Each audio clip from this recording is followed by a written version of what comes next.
Dau Jok was born in the South Sudan during the Civil War. In school, under a tree, his pencil was a stick, and his paper was the dirt between his legs. His father, a community leader and general in the Liberation Army, was killed when he was 6. His mother and siblings fled to Uganda and eventually to Des Moines, Iowa, where he grew up, played basketball, and earned a scholarship to the University of Pennsylvania.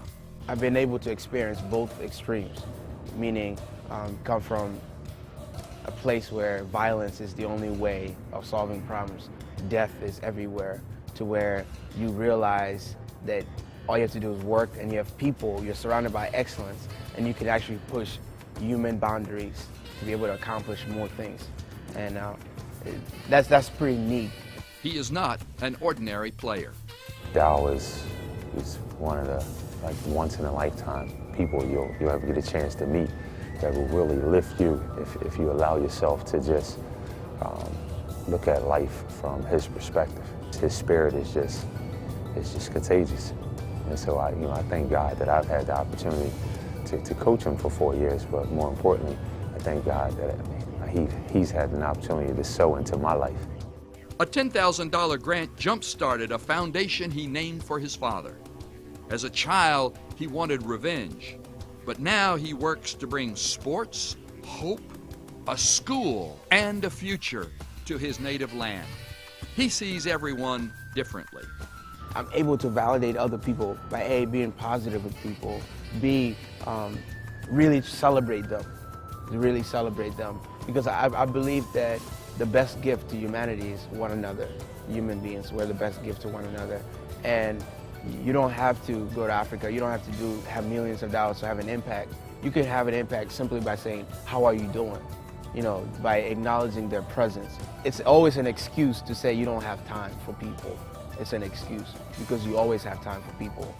The foundation is up and running, and everyone recognizes something special in Dau.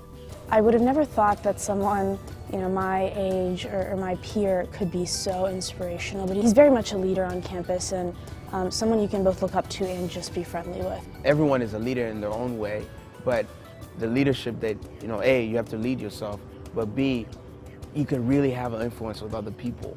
How do people live together? How do you make the best out of life? How do you impact other people?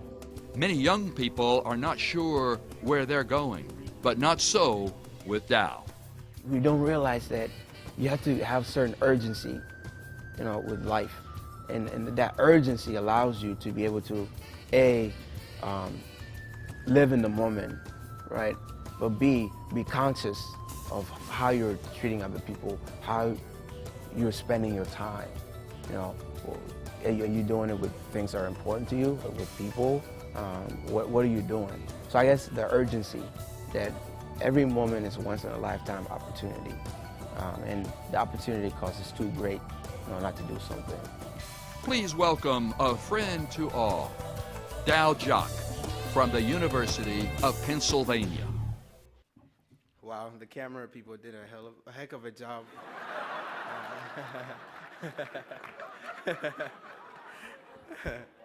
Yeah, first, I would like to thank all of you for being here tonight. I would like to thank our Athletes for a Better World, Mr. Northcutt, all the work that you do is wonderful. I would like to thank the Wooden family. Got a chance to meet Ms. Nance Wooden, and that was a great privilege. Before I start, I would like to really thank people that make all this possible, and that's the men and women of the past, present, and the future of the United States military, because they're the ones that allow us to be here tonight and enjoy this.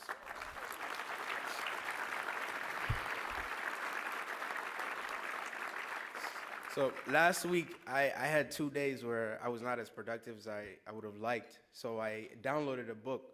It's a philosophy book, 100 Greatest Philosophers of All Time. And these are some of the greatest minds ever in humanity. And the first 2 lines were that life does not come with an instruction manual, and that all human beings are born under the same condition. We're born naked and unaware. So our whole lives, we try to be aware. And I think the lack of instruction, a life manual, the people who come before us, people like Nelson Mandela, people like John Wooden, people like Desmond Tutu or Andrew Young, who we met today. Those are the people that allow us to learn and try to strive to be the best human beings we can be. And it's a great privilege and honor that this great organization, Athletes for a Better World, gets to celebrate people who are trying to do more than themselves, give more of themselves. And when I saw that Drew Brees was a professional athlete winner, I was happy because I have a teammate, Henry Brooks, who's from New Orleans. And he has taught me so much about not only himself, but people of New Orleans, because they're tough people, and they, no matter what, they keep going. And what that reminds me is fear. I think I'm afraid. Every day I'm afraid. I'm afraid that my mom, who worked hard to raise 4 stubborn kids, three boys. I can't imagine doing that job.